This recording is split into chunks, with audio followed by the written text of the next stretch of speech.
Good morning. As we kick off Vocation Awareness Week, the Vocation Office asked each priest if we could share a little bit about our vocation story. And so these readings, of course, point to that because all vocations start with, first of all, love of God and love of others. And so I've read this letter to you before, but some of you have not heard it. This is a letter that my mother wrote to me about my vocation from her eyes. She wrote it 2 years before I got ordained because she didn't know whether she would be alive at my ordination. So I've opened this up in my ordination evening, and it was like the last gift I opened up, and I read it, and I was in tears for hours.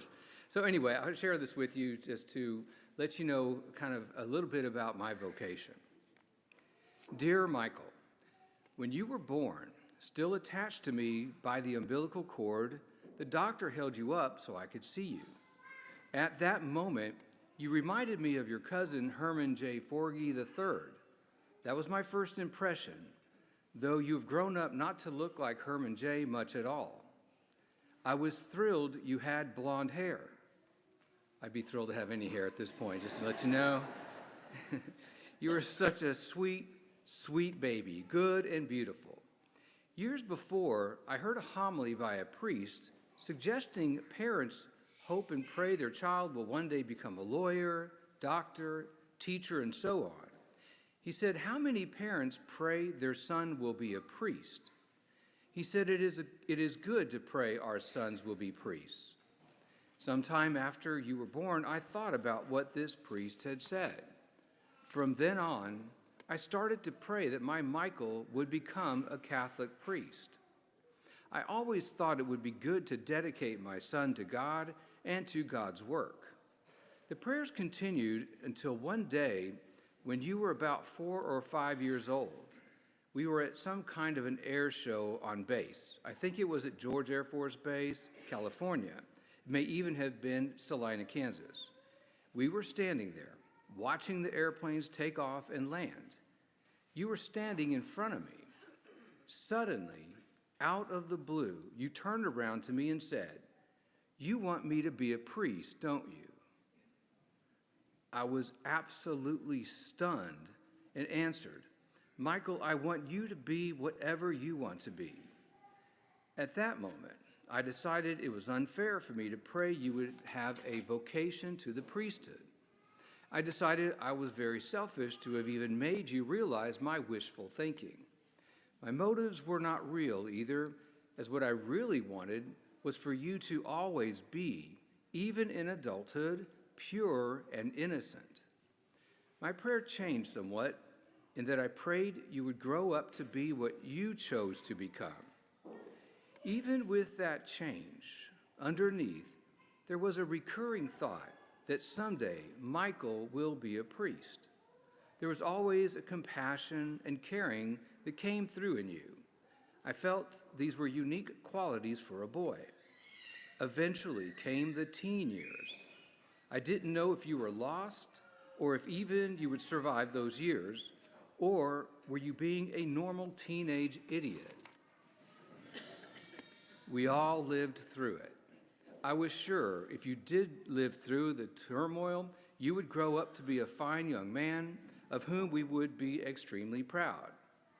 That deep thought, like a voice from nowhere, said to me, if Michael does not accidentally kill himself first, he will be a priest. The years go by, you go on your own at 18. I'm thinking, I can't wait to see how this turns out.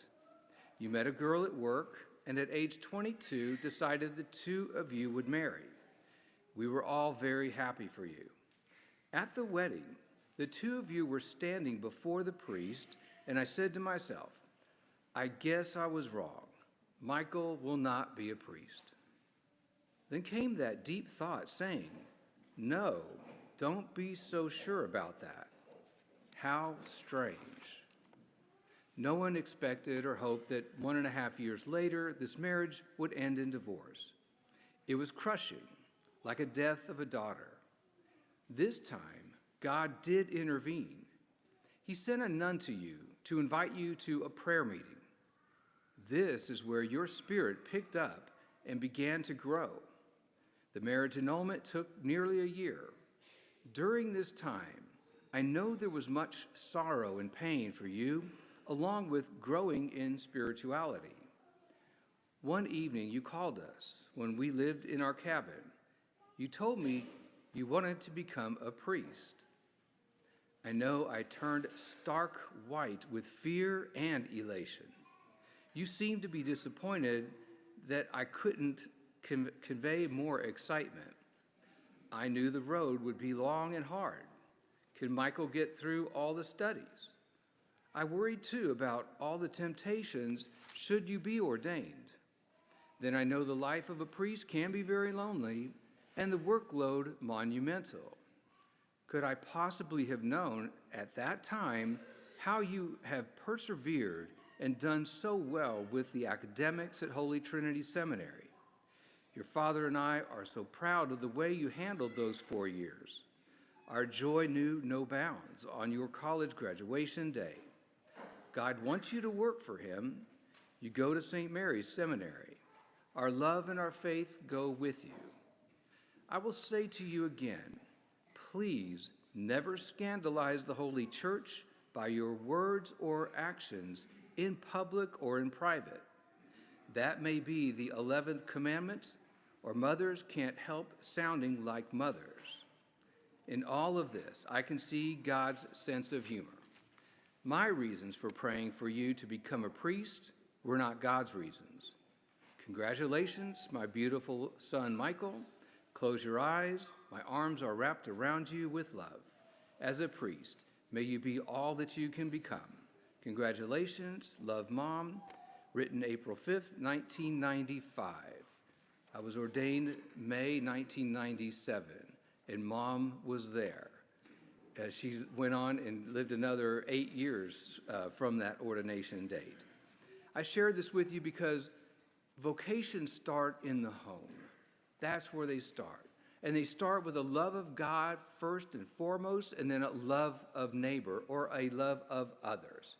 And so, if you're a mother, promote vocation to the priesthood, religious life, diaconate, and married life, because all vocations start with love of God and love of others.